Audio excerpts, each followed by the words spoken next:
Welcome back friends, welcome back to the channel exam booster. Exam booster channel पे आपका स्वागत है। यदि आप चैनल पे नए हैं तो प्लीज़ चैनल को सब्सक्राइब करें, वीडियो को लाइक करें और जितना अधिक से अधिक हो सके शेयर करें। हम क्लास 10th CBSE के सोशल साइंस सोशल स्टडी के सिलेबस को डिस्कस ऑलरेडी कर लिया है और मैंने बताया था कैसे इसमें रीजन और असर्शन एवं रीजन वाले क्वेश्चन आएंगे, कथन एवं कारण वाले क्वेश्चन आएंगे, जो स्टूडेंट्स के लिए जो बेसिकली अभी क्लास 10th में आप लोग पढ़ रहे हैं उनके लिए थोड़ा कॉम्प्लिकेटेड हो सकता है, क्योंकि आप लोग को ऐसा क्वेश्चन सॉल्व करने का कोई मतलब अनुभव नहीं है, कोई एक्सपीरियंस नहीं है। लेकिन जो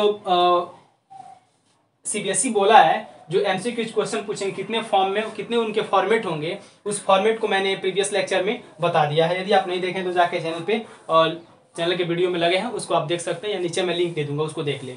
कुछ फॉर्मेट्स होंगे MCQ के, जो आपका टर्म 1 के एग्जामिनेशन जो नवंबर में होने वाले हैं उसके कुछ फॉर्मेट होंगे, MCQs आने के कुछ फॉर्मेट होंगे जो मैंने बता दिया। तो उस फॉर्मेट में जो रीजन असर्शन एंड रीजन वाले क्वेश्चन होते हैं काफी टिपिकल होते हैं और उसको वही बंदा कर पाता है जिसको कंसेप्ट क्लियर होता है, जिसको थ्योरी A to Z आता होगा, वही इसको अच्छे से कर पाएगा। इसमें बताया था आपको ज्योग्राफी के 2 चैप्टर होंगे, 3 चैप्टर होंगे, हिस्ट्री से 1 चैप्टर होंगे और पॉलिटिकल साइंस से 2 चैप्टर होंगे और आपका इकोनॉमिक्स से 2 चैप्टर होंगे। कुल मिला के 8 चैप्टर आपके टर्म 1 के एग्जामिनेशन में MCQ क्वेश्चन आएंगे, जो कि इस टाइप में भी क्वेश्चन आएंगे। इस टाइप में मैं जितना क्वेश्चन करा दूंगा। आज मैं पावर शेयरिंग को लिया हूँ, पावर शेयरिंग चैप्टर को मैं डिटेल में पढ़ाया हूँ, एक एक टॉपिक को डिटेल में एनालिसिस करके मैं बताया हूँ, उसका आप शॉर्ट नोट्स भी बनाए होंगे। इतना मैं पावर शेयरिंग से जितना मैं क्वेश्चन पॉलिटिकल साइंस का जो चैप्टर 1 है पावर शेयरिंग, उससे रिलेटेड जो भी मैं क्वेश्चन कराऊंगा यहाँ पे, चाहे वो असर्शन एवं रीजन वाले क्वेश्चन हो, चाहे वो आपका सीक्वेंस वाले क्वेश्चन हो, जो इंपॉर्टेंट क्वेश्चन है मैं उसको सॉल्व कराऊंगा। और गाइस ट्रस्ट मी, उस क्वेश्चन से ही आउट आपका एक भी क्वेश्चन आपके टर्म 1 के एग्जामिनेशन नहीं होगा, क्योंकि मैं आपको आज जो क्वेश्चन करा रहा हूँ, जो आगे आने वाली वीडियो में कराऊंगा, उस क्वेश्चन का मैं आपके एक्सप्लेनेशन भी देते रहूंगा, बीच में आपको एक्सप्लेनेशन भी देता रहूंगा। यानी मान लीजिए यहाँ पे 4 क्वेश्चन मैं नोट डाउन किया हूँ, तो 4 क्वेश्चन में आपको क्वेश्चन के साथ साथ आपके पूरे क्वेश्चन बेसिक तैयार हो जाएंगे, आपको कंसेप्ट रिवाइज हो जाएंगे, आपको थ्योरीज पूरे के पूरे समझ में आ जाएंगे। ठीक है, तो उम्मीद करते हैं या आपका लेक्चर 1 फर्स्ट है। ऐसे करके पावर शेयरिंग के 1 2 3 लेक्चर आएंगे, 3-4 लेक्चर आएंगे। उसके बाद पावर शेयरिंग से रीजन असर्शन एवं रीजन वाले एक भी क्वेश्चन आपके नहीं छूटेंगे, नो डाउट। सीक्वेंस वाले एक भी क्वेश्चन नहीं छूटेंगे, वो भी मैं करा दूंगा। ठीक है, और उसके बाद मैं रिसोर्स एंड डेवलपमेंट में चलूंगा, चूंकि मैं 2 ही चैप्टर पढ़ाया हूँ। ठीक है, उसके बाद मैं फेडरलिज्म का 2 वीडियो ऑलरेडी अपलोड कर दिया हूँ, फेडरलिज्म को मैं कंप्लीट करके फिर फेडरलिज्म से MCQ करा लूंगा। ठीक है, फिर आपका हिस्ट्री 1 चैप्टर बचता है, first the rise of nationalism in Europe, उसको मैं कंप्लीट करा के उससे आपका क्वेश्चन MCQs और वही रीजन असर्शन वाला क्वेश्चन कराऊंगा। ठीक है, आज पावर शेयरिंग से 4 क्वेश्चन दिया है, चारों का ऑप्शन जानते हैं, ऑप्शन यही रहेंगे चारों के 1 2 3 4 आप जानते हैं। मैंने ऑलरेडी आपको प्रीवियस लेक्चर मैंने आपको एक्सप्लेन करके बता दिया है, यही आपके एक्सप्लेनेशन है, यही आपके आंसर रहेंगे, चारों का आंसर सेम रहेगा। ठीक है, मतलब ऑप्शन सेम रहेंगे और आपको आंसर देने होंगे। ठीक है, पहला क्वेश्चन पर हम आते हैं। पहला क्वेश्चन में असर्शन, असर्शन मतलब कथन। गाइज आप जानते हैं कथन और ये कारण, रीजन मतलब होता है कारण। मतलब जो स्टेटमेंट है, क्या उस स्टेटमेंट का ये एक्सप्लेनेशन, ये रीजन दे रहा है। यदि दे रहा है तो दोनों सही होगा, ऑप्शन ए में आ जाएगा। यदि नहीं दे रहा है तो दोनों सही है लेकिन रीजन नहीं, एक्सप्लेनेशन नहीं दे रहा है, ऑप्शन बी आ जाएगा। और ए सही होगा तो आर गलत होगा, ऑप्शन सी में आ जाएगा। और आर सही होगा तो ए गलत होगा, ऑप्शन डी में आ जाएगा। मैंने ऑलरेडी आपको बता दिया है। आइए क्वेश्चन फर्स्ट पे आते हैं गाइज। क्वेश्चन फर्स्ट है the ethnic composition of Belgium is very complex. कथन कह रहा है पावर शेयरिंग में, जो वहां का जो एथनिक कंपोजिशन था, वहां पे रहने वाले लोगों का जो संगठन था, वहां बेल्जियम में काफी जटिल था। कथन है जटिल था, आप जानते हैं जटिल था। तो कारण दिया है of the country total population, क्योंकि कंट्री के टोटल पॉपुलेशन का 59% लोग फ्लेमिश रीजन में रहते थे और डच भाषा बोलते थे। यानी पहला तो आपका असर्शन कह रहा है बेल्जियम में जो लोगों का जो समूह संगठन था उसका जो बेल्जियम काफी कॉम्प्लेक्स था, जटिल था। और इसका रीजन बोल रहा है जटिल इसलिए था क्योंकि फ्लेमिश रीजन में 59% डच बोलने वाले लोग रहते थे, इसलिए जटिल था। तो आप कहेंगे नहीं, उस रीजन में रहने वाले डच बोलते थे, इसके कारण वहां कॉम्प्लिकेशन नहीं था। ठीक है, तो ऑप्शन ए सही होगा। यानी आप कहेंगे सर असर्शन तो सही है, लेकिन आप ये भी जानते हैं 59% फ्लेमिश रीजन में लोग रहते थे, डच बोलते थे, तो ऑप्शन आर भी सही होगा। यानी रीजन भी सही होगा, असर्शन भी सही होगा। लेकिन जो ये असर्शन है, रीजन उसका एक्सप्लेनेशन नहीं कर रहा है। यानी रीजन जो कारण है असर्शन का एक्सप्लेनेशन नहीं कर रहा है। तो इसमें कौन सा आंसर होगा गाइज? इसमें आपका आंसर बी होगा, आपका आंसर बी होगा। यानी both A and R are true. Both आपका कथन भी सही है, असर्शन कथन सही है, क्योंकि आप जानते हैं कॉम्प्लेक्स संरचना थी, कॉम्प्लेक्स एथनिक ग्रुप के पीपल रहते थे बेल्जियम में, ये सही है। और 59% आप जानते हो फ्लेमिश रीजन में जो लोग रहते थे डच बोलते थे, ये भी सही है, लेकिन वो लोग इसलिए जटिल थे क्योंकि डच बोलते थे इसलिए जटिल थे, ये एक्सप्लेनेशन नहीं कर रहा है, इसलिए both A and R true but R is not correct explanation of A. ठीक है गाइस, उम्मीद करते हैं आपको समझ में आएगा, नहीं समझ में आया तो प्लीज कमेंट बॉक्स में कमेंट करें हमें नहीं समझ में आया। ठीक है, क्वेश्चन सेकंड की तरफ बढ़ते हैं गाइस। क्वेश्चन सेकंड कह रहा है एसर्शन कथन कह रहा है Belgium leaders recognise the existence of regional differences and cultural diversities. कह रहे जो बेल्जियम के जो नेता थे वो क्षेत्रीय स्तर पे जितने भी लोग रहते थे, चाहे उनका डिफरेंट कल्चर हो, चाहे उनके उनके कल्चर में, उनके ट्रेडिशन में, उनके लैंग्वेज में, उनके रिचुअल्स में कितनी भी डाइवर्सिटीज हो, क्या बेल्जियम के नेताओं ने उनको उनके कल्चर को, उनके रिचुअल्स को, एग्जिस्टेंस, उनका अस्तित्व उनको माना या उनको पहचान देना चाहा, उनके बारे में सोचना चाहा? आप जानते हैं आंसर। ठीक है, आप जानते हैं आंसर यही होगा, हाँ बेल्जियम के जो नेता थे, जितनी भी वहां पर डाइवर्सिटीज थी, कल्चरल डाइवर्सिटीज, लैंग्वेज वाला डाइवर्सिटीज, चाहे एथनिक डाइवर्सिटीज, वहां के नेता किसी को भी इग्नोर नहीं करना चाहते थे, सबके एग्जिस्टेंस को लेके बात करते, इसलिए ना पावर शेयरिंग वहां पे बेटर रहा।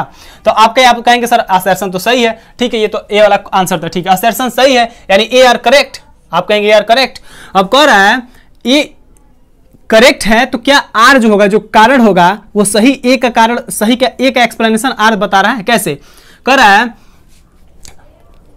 जो बेल्जियम के नेता थे वहां पे जो रीजनल लेवल पे जो कल्चरल डाइवर्सिटीज थी बेल्जियम में, उनको पहचान दिलाएं। क्यों पहचान दिलाएं उसका कारण बताइए, क्योंकि 1970 और 1993 के बीच में दे अमेंडेड देयर कॉन्स्टिट्यूशन। कह रहा है 1970 से 93 लगभग 23 साल के दौरान उन्होंने अपने संविधान को लगभग 4 टाइम्स बदला, उन्होंने अपने संविधान को लगभग 4 बार चेंज किया, so as to work an arrangement that would enable everyone to live together within the same country. इसलिए उन्होंने अपने संविधान को 4 बार बदला ताकि जो कल्चरल डाइवर्सिटीज के लोग बेल्जियम में रह रहे हैं उनमें सामंजस्य, उनमें एकोमोडेशन और उनमें बैलेंस बनाया जा सके, ताकि किसी प्रकार का आपस में कन्फ्लिक्शन ना हो, किसी प्रकार का आपस में डिस्प्यूट ना हो। इसलिए 4 बार उन्होंने संविधान बदला। तो इन्होंने 4 बार संविधान बदला 1970 से लेकर 93 के बीच, इसलिए वहां पे रीजनल डिफरेंसेस और कल्चरल डाइवर्सिटीज बेल्जियम में लीडर के द्वारा एग्जिस्टेंस में आई। तो आप कहेंगे जी हाँ सर, 4 बार बना यानी ए भी सही था, ए भी सही था, लेकिन जो आर है रीजन वो ए का व्याख्या कर रहा है, इसलिए व्याख्या कर रहा है क्योंकि 4 बार बदल के, इसलिए इनकी एग्जिस्टेंस को, रीजनल डिफरेंसेस और कल्चरल डाइवर्सिटीज के एग्जिस्टेंस को बरकरार रखने के लिए बेल्जियम के लीडर्स ने 4 बार संविधान को संशोधित किया। ठीक है गाइज, तो ये आपका आंसर हो जाएगा, ए हो जाएगा, यानी दूसरे का आंसर ए हो जाएगा। चाहिए तो आप इसे कॉपी में नोट डाउन कर सकते हैं, ताकि आप ज्यादा क्वेश्चन तो मैं दूंगा नहीं, पर डे 4 क्वेश्चन दूंगा। It is very easy to note down on your personal notes. आप पर्सनल नोट्स में आप 4 क्वेश्चन आसानी से आप नोट डाउन कर सकते हैं, जिसे आप रिवीजन कर सकते हैं और आपका कॉन्सेप्ट भी क्लियर हो जाएगा। तो A, both A and R true and R is the correct explanation of A. ठीक है, यानी रीजन जो है असर्शन ए का अच्छा खासा व्याख्या करता है, तो इसलिए आपका आंसर ए सही हो जाएगा। ठीक है, अब क्वेश्चन नंबर 3 पे आते हैं गाइस। क्वेश्चन नंबर 3 कह रहा है असर्शन कारण क्या, सॉरी कथन क्या कह रहा है, कथन कह रहा है, ये हूबहू यही क्वेश्चन है, मिलता जुलता क्वेश्चन है, क्वेश्चन जो 3rd है 2 से मिलता है। The Belgium constitution was enabled bye it's leaders 4 times. Assertion कह रहा है जो बेल्जियम का संविधान है इसके नेताओं द्वारा 4 बार बदला गया था। तो आप कहेंगे जी सर ये सही है, तो यानी ये ऑप्शन ए तो गाइस किसी तरह करेक्ट हुआ ही हुआ, ऑप्शन ए करेक्ट हो गया। अब आर देखते हैं क्या करेक्ट है, पहले हम देखेंगे आर करेक्ट है, और आर करेक्ट है तो क्या ए का व्याख्या कर रहा है, तो आर देखते हैं। इट वाज अमेंडेड, सो ये इसलिए 4 बार बदला गया कि so as to work out, ताकि वर्कआउट काम कर सके, अरेंजमेंट ताकि अरेंजमेंट मैनेज कर सके, would enable everyone to live together within a same country, ताकि देश में रहने वाले जितने भी लोग रहते हैं, एक देश में सारे लोग रहते हैं, उनको एक साथ लाके उनके एग्जिस्टेंस को कायम रखने के लिए 4 बार संविधान बदला गया था। तो आप कहेंगे यस सर, यानी आर भी सही है। एम पहला करता है बेल्जियम कॉन्स्टिट्यूशन को 4 बार बदला गया था, तो किस लिए 4 बार बदला गया था उसका कारण दे रहा है, इसलिए 4 बार बदला गया था ताकि वहां पे एवरीवन टू लिव टुगेदर, ताकि सब कोई एक साथ मिलकर रह सके एक ही कंट्री में। एक ही कंट्री में कई डाइवर्सिटीज, कल्चरल डाइवर्सिटीज, लैंग्वेज वाला डाइवर्सिटीज, रिचुअल वाला डाइवर्सिटीज के लोग बिलोंग करते थे, फिर भी हम 4 बार इसलिए चेंज किए ताकि उनमें कन्फ्लिक्शन और डिस्प्यूट न हो, ताकि सबके राइट्स को और सबके कल्चर को हम ध्यान दे सके गाइस। तो आप कहेंगे ए भी सही है, आर भी सही है, और आर ए का एक्सप्लेनेशन कर रहा है, तो क्वेश्चन नंबर 3 का आंसर भी ए हो जाएगा। ठीक है, क्वेश्चन नंबर 4 पे आते हैं गाइस। कथन असर्शन, कथन क्या कह रहा है, कथन कह रहा है in the Belgium the leaders realized that the unity of the country is possible by the respecting the feelings and the interest of different countries। कह रहा है कथन पर ध्यान से सुनिए, कथन कह रहा है बेल्जियम के नेताओं को ऐसा विश्वास था, ऐसा वो मानते थे कि देश में यदि एकता बरकरार रखना है, देश में यदि एकता पॉसिबल तभी है जब हम दूसरे देश के फीलिंग्स को, दूसरे देश के डाइवर्सिटीज को, दूसरे देश के रिचुअल्स को, उनको हम रिस्पेक्ट करेंगे, तभी हमारे देश में एकता बनेगी। तो क्या ये पॉसिबल है गाइस? मतलब हम रह रहे हैं इंडिया में, हम सोचे अफगानिस्तान के अफगानिस्तान के कल्चर के बारे में हमेशा टेंशन मिले, अफगानिस्तान में क्या हो रहा है। अच्छी बात है, डेमोक्रेटिक देश है, आप भी हैं, मानवता के लिए तो आप सोच सकते हैं, लेकिन एक ऐसे पॉसिबल होगा आप एक देश में रहकर दूसरे देश के एथनिक ग्रुप के पीपल के लोग के बारे में, दूसरे देश के लोग के बारे में सोच रहे हैं। आप अपने देश में, अपने देश को पहले स्ट्रांग बनाने की कोशिश कीजिए, ताकि इससे कोई फूट ना पड़े, कोई इनको मतलब हमारे देश को बांट ना पाए, टुकड़ों में ना बांट पाए। दूसरे देश के बारे में सोचने की जरूरत है। ह्यूमैनिटी के तौर पे आप देख सकते हैं क्या सही है क्या गलत है, बस आप इसका आप कमेंटबाजी कर सकते हैं। ये नहीं जाकर अफगानिस्तान में कूद के तालिबानियों को मार के भगा सकते हैं, एक्सेट्रा, जो भी आपको करना है, ठीक है। तो ये कह रहा है क्या बेल्जियम के नेताओं को लेकिन ऐसा मानना था जो अपने देश में एकता बनाने के लिए हमको दूसरे देशों को फीलिंग्स को मानना पड़ेगा। तो कहेंगे भाई सर ये तो पक्का गलत है, तो गलत है, ये गलत है। तो ये बताइए इसमें दोनों सही है, इसमें भी दोनों सही है, तो यानी ए और दोनों ऑप्शन इसमें नहीं होगा, एलिमिनेट हो गया दूगो। ए इज करेक्ट, ए मेरा गलत था, तो ऑप्शन डी सही होगा। यानी ऑप्शन बी आपको पढ़ने की, रीजन आपको पढ़ने की आवश्यकता ही नहीं पड़ी, क्योंकि आपका ए गलत है, लेकिन यहाँ पे ए भी सही है, यहाँ भी ये सही है, यहाँ भी ये सही है, तो तीनों ऑप्शन वैसे ही आपके गायब हो गए गाइस। ऑप्शन डी बचा, यही आपका आंसर हो जाएगा। लेकिन आपके तसल्ली के लिए मैं रीजन पढ़ रहा हूँ, Belgium favour Dutch speaking country community. फिर भी बेल्जियम डच स्पीकिंग कम्युनिटी वाला कंट्री था, वो उसके फेवर में थे, लेकिन फिर भी फेवर में थे, मतलब बोले तो वो लोग मेजॉरिटी में थे, डच बोलने वाले लोग मेजॉरिटी में थे, ठीक है। तो इससे तो इसका व्याख्या भी नहीं कर रहा, आर सही भी है, लेकिन फिर भी मेजॉरिटी होने के बावजूद भी वहां पे सारे लोग के समूह, सारे लोग के कल्चरल डाइवर्सिटीज को वहां पे ध्यान रखा गया। तो गाइज ये आपका आज का 4 क्वेश्चन है, आप इसे नोट डाउन करेंगे, और अगर कोई डाउट्स है तो आप नीचे कमेंट बॉक्स में, आप कमेंट सेक्शन में अपने डाउट्स को क्लियर कर सकते हैं। ओके गाइज, हम ऐसे ही आपको आने वाले लेक्चर में आपको 3, 4, 5 लेक्चर प्रोवाइड करके मैं पावर शेयरिंग चैप्टर से आपके जितने भी असर्शन एम्यूजन वाले क्वेश्चन बन सकते हैं, जितने भी सीक्वेंस से रिलेटेड क्वेश्चन बन सकते हैं, definitely I will try to solve each and every question related या based on the chapter power sharing, which is very important for your term 1 examination on the basis of MCQ, ठीक है।